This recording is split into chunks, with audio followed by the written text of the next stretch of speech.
नमस्कार दोस्तों, अगर आप भी 2025 में उत्तराखंड से बीएड करने की सोच रहे हैं तो आप बिल्कुल सही वीडियो में आए हैं। अब हमारे चैनल पे टॉपिक वाइज सीरीज स्टार्ट हो गई है, तो हम पूरा का पूरा सिलेबस इन डिटेल कवर करेंगे। टॉपिक वाइज रहेगा, जो कि इससे पहले बीएड के रिगार्डिंग सारी इन्फॉर्मेशन, कंबाइंड बीएड एंट्रेंस क्या है, एचएनबी जीयू से अगर आपको बीएड करना है उसके रिगार्डिंग भी कंप्लीट इन्फॉर्मेशन हमने अपने चैनल पर शेयर कर दी है। आप जाके चेक कर सकते हैं या फिर डिस्क्रिप्शन में चेक कर लेना, आपको लिंक प्रोवाइड कर दी जाएगी। आज हमने जो टॉपिक लिया है वो जनरल हिंदी, जो कि आपको 50 मार्क्स की पूछी जाएगी अगर आप कंबाइंड बीएड एंट्रेंस एग्जाम दे रहे हैं। अगर आप एचएनबी जीयू से दे रहे हैं तो आपकी 100 मार्क्स की पूछी जाएगी, तो उसी के रिगार्डिंग वीडियो है। आज का हमारा टॉपिक है अनेक शब्दों के लिए एक शब्द, या फिर वाक्यांश के लिए एक शब्द बोलो। ये वाला जो टॉपिक है इससे आपको 1 या 2 क्वेश्चन पक्का देखने को मिलेंगे। तो हमने वही क्वेश्चन ले रखे हैं जो बार बार बीएड एंट्रेंस में पूछे गए हैं। स्टार्टिंग में हम कॉन्सेप्ट देखेंगे और उसके बाद आपको पीवाईक्यूज भी देखने को मिलेंगे सेम टॉपिक से रिलेटेड। तो वीडियो में लास्ट तक बने रहिए पीवाईक्यूज के लिए, और इसके बाद किस टॉपिक पर वीडियोस बनने वाली है ये भी हम जानकारी आपको प्रोवाइड करेंगे लास्ट में। तो चलिए स्टार्ट करते हैं। जैसे कि आपको स्क्रीन पे दिख रहा होगा, पहला हमारा है कि जिसका वध करना अनुचित हो, अवध्य, उसके लिए एक शब्द यूज होगा। जो हमारी पूजा का अधिकारी हो, पूजनीय। वह व्यक्ति जिसके शरीर का कोई अंग ठीक प्रकार से कार्य ना करे तो उसको बोलेंगे विकलांग। वह स्थान जो पृथ्वी, चंद्रमा, सूर्य आदि लोकों के मध्य में स्थित हो उसे बोलते हैं अंतरिक्ष। कृपया के कारण संतुष्ट व्यक्ति, अगर आपने किसी पे कोई कृपया करी है या फिर किसी का कुछ हेल्प करी है, आपके द्वारा कोई व्यक्ति संतुष्ट है, तो उसके लिए जो वर्ड यूज होता है कृतार्थ वर्ड यूज होता है। वह जमीन जिसमें कुछ भी पैदा ना हो तो उसे बोलते हैं उसर। बनावटी रूप में पैदायश, तो उसको बोलेंगे कृत्रिम। और सूरज के उदय होने का स्थान उद्यानचल। ऐसी जमीन जो उत्पादक हो तो उसे बोलेंगे उर्वरा। जिसके ऊपर किसी का उपकार हो उसे उपकृत। सिर से लेकर पैरों तक के लिए एक वर्ड यूज होता है, उसे बोलेंगे आपाद मस्तक। अगला है जो सर्वप्रथम गिना जाता हो, अग्रगण्य। जो समान ना हो उसके लिए असम वर्ड का यूज होता है। जिसे ईश्वर एवं धर्म में विश्वास हो, आस्तिक। आरंभ से अंत तक के लिए उधोपांत वर्ड का यूज होता है। शरीर धारण करने वालों द्वारा प्रदत्त यातनाएं, अधिभौतिक। जिसको कुछ भी ज्ञान ना हो, अज्ञ। जिस पर विजय प्राप्त ना हो सके, अजय। इंद्रियों द्वारा जिसका अनुभव ना किया जा सके, अतीन्द्रिय। वह जिसका कोई शत्रु ना हो, अज्ञात शत्रु वर्ड का यूज होगा। जिसे रोका ना गया हो, अनिरुद्ध। दोपहर के बाद आने वाला समय, अपहरण। और अगला है अनुकरण किए जाने योग्य, अनुकरणीय। वह जो किसी दूसरे की जगह पर आया हो अथवा काम कर रहा हो, स्थापन्य।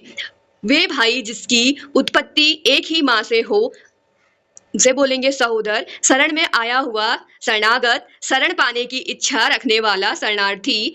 बालकों को सुलाई जाने के लिए गाए जाने वाले गीत को बोलते हैं लोरी। और अगला है सागर में लगने वाली अग्नि को बड़वाग्नि या फिर बड़वानल बोलेंगे। वन में लगने वाली आग को बोलेंगे दावानल। जिसको भूमि के अंदर की जानकारी हो, भूगर्भवेता। जो मुश्किल से खाया जा सके उसके लिए दुर्भक्ष वर्ड का यूज होगा। जो खाने योग्य ना हो, अखाद्य वर्ड का यूज होगा। अगला है आपके लिए कि वह कार्य जिसका होना सरल ना हो, दुष्कर वर्ड का यूज होगा। अगला हम लोग देखते हैं कि क्या है, वह जिसे पीड़ित किया गया हो, दलित। वह जिसका शोषण किया गया हो, शोषित। जो 2 बार जन्म लेता है, द्विज। गोद लिया गया हुआ पुत्र, दत्तक। पढ़ने लिखने के ज्ञान से रहित, निरक्षर। जिसके पास कुछ भी ना हो, अकिंचन। अगला देखते हैं क्या है, जल्दी चलने वाला, दूतगामी। जो आसमान में भ्रमण करता हो, नवचर। वह लड़की जिसका विवाह होने वाला हो उसको बोलेंगे सौभाग्यकांक्षिणी।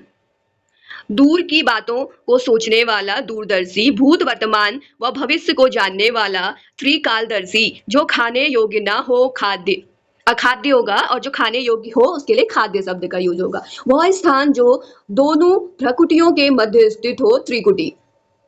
वह राजकीय धन जो किसानों को सहायता का अर्थ दिया जाता है उसे बोलते हैं तबाकी। वह स्त्री जिसका पति रात में पराई स्त्री के पास रहकर प्रातः घर आए उसको बोलेंगे खंडिता।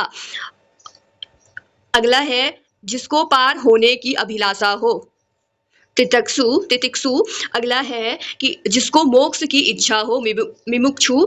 अगला है जो सायकालीन समय, वह सायकालीन समय जब पशु वन से लौटते हो, गोधूली। ये गोधूली पीवाईक्यू में पूछा गया भी है, बार बार है ना, जो उत्तराखंड में एग्जाम होते हैं यूकेएसएससी द्वारा, उस पे भी आते रहता है गोधूली, तो इम्पोर्टेंट है। ऐसा बयान जो अपद्य रहित, जो शपथ रहित दिया जाता है, उसे बोलेंगे हल्फनामा। ऐसा बयान जो शपथ सहित दिया जाता है उसे बोलते हैं हल्फनामा। हल्फनामा। वह भावना जिसमें बदला लेने की गंध हो, प्रतिशोध। जो कलंक रहित हो उसके लिए वर्ड यूज होता है निष्कलंक। ऐसा बुद्धि वाला जो किसी बात का हल तुरंत निकाल सके, उसके लिए वर्ड यूज होता है प्रत्युष उत्पन्न मति। जो स्वयं के ही मत को मानने वाला हो उसे बोलेंगे आत्मभिमत। मूल कथा में आने वाला गौण प्रसंग उसे बोलेंगे अंत कथा। स्वामी रहित जानवर उसे बोलेंगे अन्ना।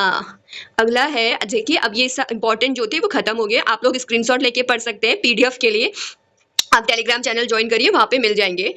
और इसके बाद कुछ क्वेश्चंस हैं जो बार बार पूछे गए हैं, जो कि इस बुक में थे, तो वो मैं आपको प्रोवाइड करवा रही हूँ, बीएड एंट्रेंस वाली जो बुक में थे। तो चलिए देखते हैं क्वेश्चंस क्या हैं। पहला क्वेश्चन है, जिसने देश के साथ विश्वासघात किया हो, उसके लिए एक कौन सा वर्ड का यूज होगा? ए ऑप्शन है विश्वासघाती, बी में है बागी, सी में है विरोधी और डी में है देशद्रोही। तो ये एक इजी सा क्वेश्चन है, इसका आंसर देशद्रोही आ जाएगा। वह वस्तु जो खाने योग्य ना हो, उसके लिए जो वट का यूज होगा अखाद्य वट का यूज होगा। जो किसी अन्य स्थान पर कार्यरत हो उसको क्या बोलेंगे? ये आप ऊपर आया भी था, आप लोग बताइए इसका आंसर क्या होगा। चलिए जल्दी जल्दी बताइए। वह व्यक्ति जो किसी अन्य स्थान पर कार्यरत हो। चलिए मैं ही बताती हूँ, इसका आंसर था स्थापन्य। अगला है, वह व्यक्ति जिसकी स्त्री मर गई हो, तो उसके लिए जो वर्ड यूज होगा वो है विदुर। जो हर काम में देर करता है या फिर जो हर काम में देर लगाता है, उसके लिए वर्ड यूज होता है दीर्घसूत्री। अगला है, जो धन देता है, उसके लिए आप बताइए कौन से वर्ड का यूज होगा, तो वो होगा धनंद। दूसरे देश से अपने देश में मंगाने की क्रिया को क्या बोलेंगे? अगर आप किसी सामान को दूसरे देश से अपने देश में मंगा रहे हैं तो उस क्रिया को बोलेंगे आयात। अगला आप क्वेश्चन नंबर 8 है, अधिक श्रवण करने के पश्चात जिसको ज्ञान की प्राप्ति हुई हो उसको क्या बोलेंगे? उसके लिए यूज होता है बहुसूत्र। अगला है, जिसको अधिक बकवास ना करता हो, जिसको अधिक बकवास ना करता हो, इसके लिए क्या वर्ड यूज होगा? जो ज्यादा नहीं बोलता है उसके लिए एक अब वर्ड का यूज कर सकते हो, भाई बहुत गंभीर व्यक्ति है, कम बोलता है, हमेशा बकवास करना पसंद नहीं है, तो उसके लिए आंसर सी वाला ठीक हो जाएगा, गंभीर। पुरुष एवं स्त्री के जोड़े को क्या बोलेंगे? पति पत्नी बोलेंगे, युग्म बोलेंगे, युगल बोलेंगे या फिर दंपति बोलेंगे? क्वेश्चन नंबर 10 के लिए जो इसका जो सही आंसर है वो रहेगा युगल। आप लोग को पति पत्नी लग रहा होगा, लेकिन जो पति पत्नी का जोड़ा होता है उसे दंपति बोलते हैं। अगला क्वेश्चन नंबर 11 देखते हैं, जो बिना वेतन के काम करे। बताइए, अगर कोई बिना वेतन के काम करेगा तो उसको क्या बोलेंगे? उसे बोलेंगे अवैतनिक। भाई वेतन नहीं ले रहा है, अगर वेतन लेके काम करता है तो उसे वैतनिक बोलेंगे, अगर वेतन लेके काम नहीं कर रहा है तो उसे बोलेंगे अवैतनिक। क्वेश्चन नंबर 12, वह स्त्री जिसकी संतान न हो, ऐसी स्त्री जिसकी कोई भी संतान नहीं है, उस स्त्री को क्या बोलेंगे? तो उसे बोलेंगे बांझ। जो कहा ना जा सके, बताइए उसके लिए क्या एक वर्ड यूज होगा? ऐसी कोई बात जिसे आप कह नहीं सकते हैं तो उसके लिए आप कौन से वर्ड का यूज करेंगे? अकथनीय। एहसान ना मानने वाला। अच्छा, एहसान मानने वाले के लिए तो मैंने बताया था ऊपर कौन से वर्ड का यूज होता है। अगर कोई ऐसा है जो एहसान नहीं मान रहा है तो कृतधन वर्ड का यूज होगा, कृतज्ञ।